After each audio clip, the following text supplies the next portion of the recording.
E aí, gente, tudo bem com vocês? Se é a sua primeira vez aqui, seja muito bem-vindo. Meu nome é Thiago, eu sou lá do canal Aprendendo com a História. Vou deixar o link do canal para vocês aqui na descrição do vídeo. A nossa aula de hoje será sobre o cangaço, um movimento social que aconteceu ali durante a Primeira República. Espero que vocês gostem. Vamos começar pelo contexto. Quando a gente fala em cangaço, em Primeira República, a Primeira República é um período que vai ali de 1889, com a proclamação da República, até o ano de 1930, com o início da Era Vargas. Porém, o cangaço começa antes da Primeira República e se encerra depois. É mais ou menos assim, o movimento acaba atingindo o seu auge durante a Primeira República ou durante ali o período conhecido como República Velha, que é a mesma coisa. No entanto, este movimento do cangaço teria surgido antes, teria surgido ali aproximadamente em 1870. Alguns historiadores acreditam que teria surgido até antes, mas assim, com essas características, nesse modelo que eu vou apresentar para vocês, o cangaço teria surgido então a partir de aproximadamente 1870, atinge o seu auge, o seu apogeu, vamos dizer assim, durante a República Velha e acaba chegando ao fim ali na década de 1930. Então é um movimento que foi muito forte e forte principalmente na região do Nordeste do Brasil. E quando a gente fala em Primeira República, o cangaço foi um dos movimentos sociais ocorridos aí durante a Primeira República, mas tem uma série deles. Nós podemos falar ali em Canudos, que eu já gravei uma aula sobre Canudos aí também. Nós podemos falar sobre o Contestado, sobre a Grande Greve lá de 1917, sobre o próprio Padre Cícero também, que acabou angariando, formando um grande movimento ali também no Nordeste, sobre a revolta da vacina no início do século XX. Então tem uma série de movimentos sociais importantes aí durante a Primeira República ou durante a República Velha, e o cangaço é um destes movimentos importantíssimos para a gente estudar aqui. E assim, eu vou abordar algumas questões pertinentes, algumas questões assim que às vezes o estudante acaba ficando confuso na hora, chega ali na hora do vestibular e acaba não compreendendo exatamente o que se espera. É bem fácil, é bem simples da gente entender. Podemos dizer então que o cangaço foi um movimento social que atingiu o seu auge ali durante a Primeira República e que tinha algumas características peculiares, algumas características próprias. Algumas pessoas acabam classificando o cangaço como não um fenômeno social apenas, mas sim uma espécie de banditismo social. Como assim um banditismo social? Até que em alguns momentos, né, algumas regiões do Nordeste, existe muito essa cultura de relacionar naturalmente o cangaço ao Lampião, mas de Lampião, o Robin Hood do sertão, de um banditismo social. Vamos tentar entender para ver se foi mais ou menos por aí mesmo, né? A classificação lá do Eric Hobsbawm, historiador inglês, de um banditismo social. Vamos entender um pouco mais sobre este movimento. O contexto em que surge o cangaço, como que essas pessoas, esses antigos jagunços, agora armados, começam a lutar ali contra fazendeiros, contra a polícia também, como que eles conseguiram essas armas, qual que era a causa que eles lutaram. Então, mais ou menos, vamos pensar por aí, declínio da importância econômica do Nordeste. O Nordeste vinha passando por problemas econômicos, sabe? O cangaço surge num contexto de seca, num contexto de miséria, num contexto de fome, num contexto de autoritarismo dos fazendeiros, ali dos latifundiários locais. É um movimento, como eu falei para vocês, ele acaba tendo uma atuação muito grande no sertão Nordeste. E aí a gente tem que entender o contexto em que ele acaba se inserindo. Agora, por que havia tanta fome no Nordeste? Por que a miséria era tão grande naquela região? Por que a economia nordestina vinha passando por problemas já há algum tempo? Na verdade, desde digamos que o ciclo do açúcar, uma denominação que alguns historiadores dão aí, desde o período do açúcar, o Nordeste já vinha passando assim por problemas. Desde que os holandeses saíram do Brasil, começaram a plantar ali o açúcar nas Antilhas, o Nordeste, que era a principal região econômica, o principal eixo econômico brasileiro pela produção açucareira, acaba perdendo o seu destaque, né? Esse eixo econômico que era no Nordeste acaba se transferindo para o Centro-Sul, ali primeiro com a mineração, depois com o café, que acaba se fortalecendo, e o Nordeste acaba, digamos que, sendo esquecido pelo governo. O Nordeste acaba sendo deixado de lado pelo governo, um estado omisso diante de tanta coisa que acontecia ali na região Nordeste, diante de tanta miséria naquele período do sertão nordestino, dificuldade econômica muito grande, e um Estado inoperante, um Estado ausente, um Estado que pouco fazia por aquela população. E aí começa a surgir autoritarismo, começa a surgir mandos e desmandos por parte dos coronéis. Então nós estamos falando nesse contexto de uma opressão dos coronéis e de uma pobreza generalizada, de injustiças sociais, de desigualdade social e problemas entre as próprias famílias que disputavam poder, entre os latifundiários da região. Então é um contexto ali bastante conflituoso e de bastante desigualdade social. E aí começa a surgir o movimento do cangaço. Aqui não existe pelo menos 2 ou 3 tipos de cangaceiro, porque geralmente você vai associar a figura do cangaceiro àquele, os caras que assaltavam fazendas e distribuíram o dinheiro para os pobres. Não era bem assim, porque o cangaço ele surge justamente a partir de pessoas que trabalhavam como jagunços para fazendeiros, sabe? Esse negócio de jagunço, muitos coronéis da região possuem uma espécie de milícia própria, ali, uma espécie de exército próprio, de guarda pessoal própria, que armavam algumas pessoas e essas pessoas eram chamadas de jagunços. Em algum momento, esses jagunços, alguns deles, parte dessas pessoas de antigas milícias, vamos classificar dessa forma, começam a se rebelar contra os próprios coronéis, começam a se organizar, olha, vamos juntar aqui, formar um grupo e viver meio que sem residência fixa, meio que sem uma habitação fixa, aqui pelo sertão nordestino, onde o Estado não chega, onde a polícia não chega, e nós vamos lutar, desafiar um pouco essa autoridade dos coronéis aqui na região. Por isso que algumas pessoas classificam como tem uma questão social embutida por trás, porque, querendo ou não, são pessoas que ousaram a desafiar a elite local, que ousaram a desafiar uma ordem que existia ali dentro. Mas tem lá os jagunços, às vezes tinha jagunço, que também, por hora, era chamado de cangaceiro, que lutavam contra os próprios cangaceiros ali, que não estavam vinculados a um coronel. Então, o cangaço seria esse movimento que teria se originado justamente dessas guardas pessoais ali que alguns coronéis acabavam organizando.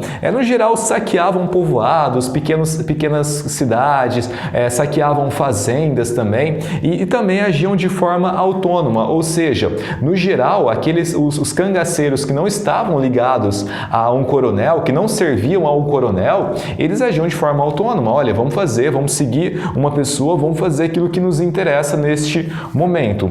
Outra coisa é que esses bandos mantinham-se em constante movimento, que era uma forma de dificultar com que eles fossem presos ou algo do tipo, sempre entrando em conflito com a polícia, quando a polícia se fazia presente, mas principalmente com os coronéis. Em geral, eram bastante religiosos, inclusive muitas vezes roubavam e doavam os bens à igreja.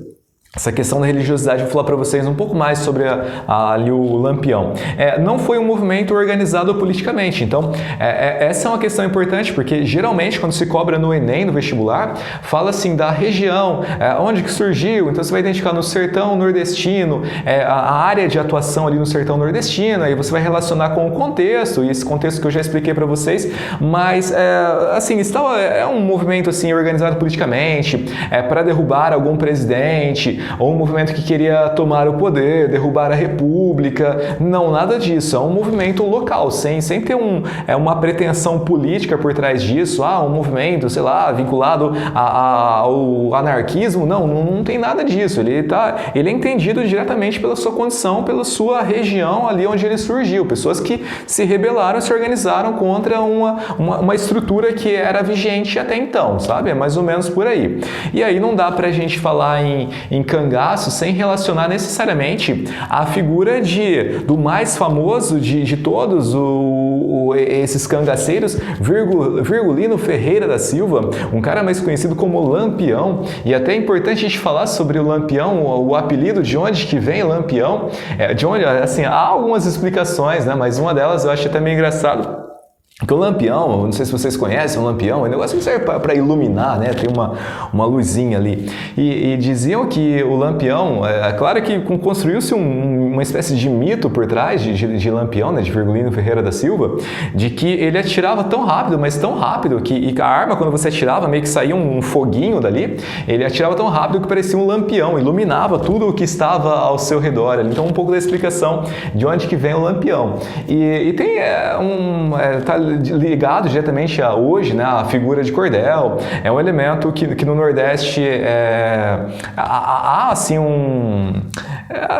pela questão cultural mesmo, assim, de indústria cultural, de vender objetos relacionados a Lampião. E assim, construiu-se uma figura meio que mítica em relação ao Virgulino, né, em relação ao Lampião. Mas a gente, enquanto historiadores, temos também nós, enquanto historiadores, temos que refletir um pouco em relação a isso, né? O Lampião, no caso, o mais famoso de todos eles, casou-se ali com Maria Bonita. Maria Bonita, que teria sido uma pessoa que a sua família acabou abrigando ali o Lampião, que tinha umas pessoas nas famílias que eram, digamos que favoráveis à causa dos cangaceiros e, olha, vocês podem ficar na nossa residência. Ele acabou ficando na residência e levou a mulher do cara, né? Que ela era conhecida, ela era casada, e isso teria sido mais ou menos ali em 1928. Ele ficou durante cerca de 10 anos ali com a Maria Bonita, e o legal é que, até que eles morreram, né? E o legal é que a Maria Bonita passou a compor esse grupo, e não era assim comum mulher dentro desse grupo, e ela acaba sendo a pioneira em uma mulher compondo um grupo ali com os cangaceiros, e a partir de então outros cangaceiros começam a incorporar também mulheres dentro dos seus grupos, né? Maria Bonita, por ser ali considerada uma mulher muito bonita naquele período, vocês vão perceber pela foto, né? Era um símbolo da cultura do cangaço, então, o Lampião. Ele teria ingressado neste movimento e se tornou líder do seu grupo em 1922, 1924 aproximadamente. Ele teria ingressado após a morte do seu pai. Mas até em relação a isso, há um certo questionamento por historiadores e antropólogos, porque quando você fala que ele foi incorporado ao grupo depois da morte do seu pai, então era meio que um espírito de vingar a morte do pai e do sentimento de estar apegado, de honrar a tua família, acredita-se que possa ser uma espécie de um meio de enaltecer ainda mais a figura de Lampião, que ele teria ingressado no movimento do cangaço mesmo antes da morte do pai. Então, quando você fala que o pai foi assassinado injustamente, então ele vai honrar a família, é uma forma de valorizar ainda mais. Então, não dá pra gente cravar que foi dessa ou daquela forma, mas simplesmente pra gente refletir em relação à construção de um mito, né?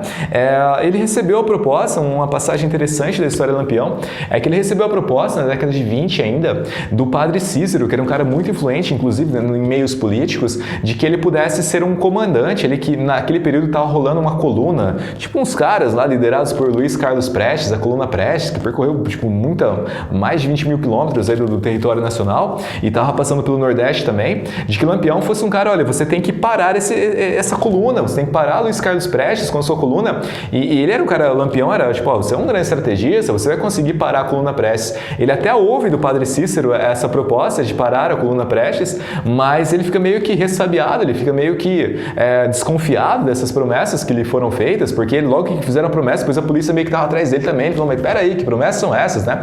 Ele até disseram, olha, você vai receber o título de comandante, né?